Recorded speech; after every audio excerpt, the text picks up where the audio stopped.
fulanos, tudo bem? Nós estamos na playlist de parasitologia e o assunto do vídeo hoje é toxoplasmose.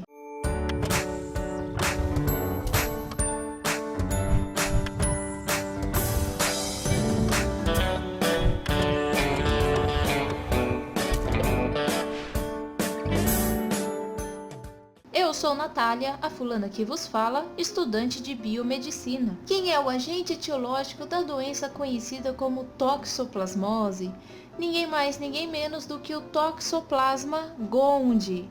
Vale lembrar que ele é um protozoário, um esporozoário, que para quem não sabe, não acompanhou o primeiro vídeo da playlist, não se locomove, então ele não tem locomoção. É um parasito intracelular obrigatório, então ele precisa parasitar uma célula do hospedeiro. Ele precisa estar dentro da célula, não consegue sobreviver fora dela. Ele possui uma estrutura conhecida como complexo apical. E o que é isso? São conjuntos de organelas específicas que têm a função de invasão da célula hospedeira. Porque eu disse para vocês que ele é um parasito intracelular obrigatório. Vamos falar um pouquinho então sobre as formas que este parasito pode ter. Ele pode ser um taquizoíto, um bradizoíto e um oocisto. O taquizoíto tem a multiplicação muito rápido, por isso que ele é característico de fase aguda.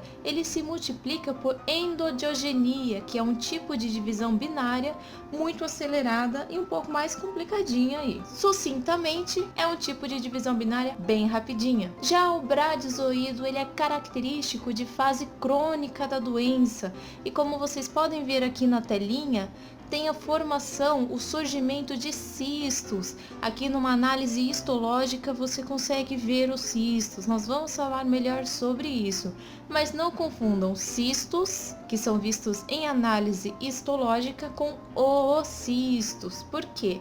O oocisto é encontrado somente no felino e ele possui essa forma meio arredondadinha aqui. Vale lembrar que o hospedeiro definitivo deste parasito é o felino, é o gato. Então, só para não confundir aí, bradizoíto é uma forma do parasito que tem a morfologia semelhante ao taquizoíto, mas a diferença é que vários deles vão se juntar e formar cistos, que a gente está conferindo aqui na telinha. Então ele tem essa morfologia aqui, mas juntou vários e formou o cisto. O cisto do bradizoíto é diferente do oocisto encontrado no felino. O oocisto encontrado no felino, ele é formado nas células epiteliais do intestino dos felinos, porque eles são os hospedeiros definitivos. Vamos conferir então o ciclo biológico deste parasito. O hospedeiro definitivo do Toxoplasma gondii é o gato. E o hospedeiro intermediário pode ser roedores e também pode ser aves, mas eventualmente ele pode acabar infectando bovinos, caprinos, suínos e o próprio homem. Então nós temos o gato que está infectado com este parasito. No epitélio intestinal do gato nós temos oocistos que vão sair nas fezes e que serão infectantes dentro de 1 a 5 dias, caso o ser humano faça a ingestão de algum alimento contaminado com estes oocistos. No intestino delgado do mesmo, eles vão eclodir em esporozoítos. Esses esporozoítos adentrarão o epitélio intestinal e se transformarão em taquizoítos. Os taquizoítos são característicos da fase aguda da doença, que é a fase inicial. Esses taquizoítos se multiplicam rapidamente, se disseminam em sangue e linfa, e mais ou menos aí depois de umas 2 semanas o nosso organismo, a nossa resposta imunológica já produz uma resposta específica para o Toxoplasma gondii e caracteriza-se então a fase crônica da doença, que é o aparecimento de cistos, de bradizoítos que estão em cistos. Estes cistos, meus fulanos, se rompem. E aí, a partir deste rompimento, nós temos dois possíveis fins para este ciclo. Nós temos a destruição no indivíduo imunocompetente e no indivíduo imunodeficiente nós temos a reativação da doença.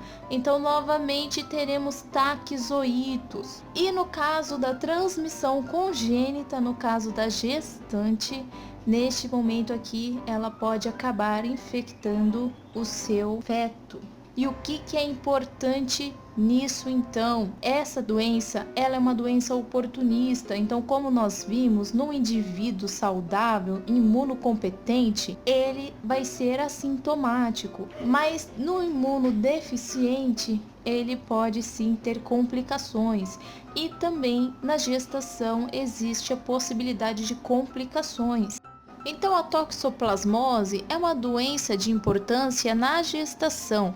Caso a gestante já tenha tido contato com o Toxoplasma gondii e já tenha se infectado, então, não existe problema nenhum, ela não corre perigo de transmitir para o feto. Mas no caso dela nunca ter tido contato e acabar se infectando durante a gestação, aí podem haver então complicações.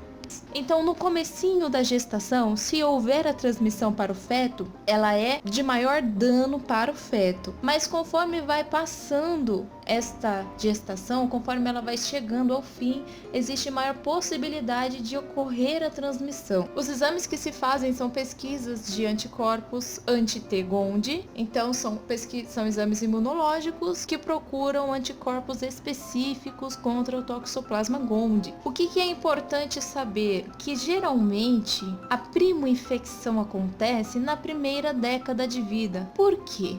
Porque é nesta fase que a criança tem maior contato com a forma de transmissão, com a forma infectante da doença, com a forma infectante do parasito. É neste momento em que ela brinca na areia, onde possivelmente o gato fez as suas necessidades. E normalmente é muito comum as pessoas terem sorologia positiva. Então, a maioria dos adultos tem sorologia positiva para o Toxoplasma gondii. Ou seja, essa pessoa já teve contato, já foi infectada, já produziu anticorpos contra essa doença e ela possui sorologia positiva. Nós vamos ficando por aqui. Espero que vocês tenham gostado. Deixem seus comentários. Obrigado pela companhia e bora aprender juntos?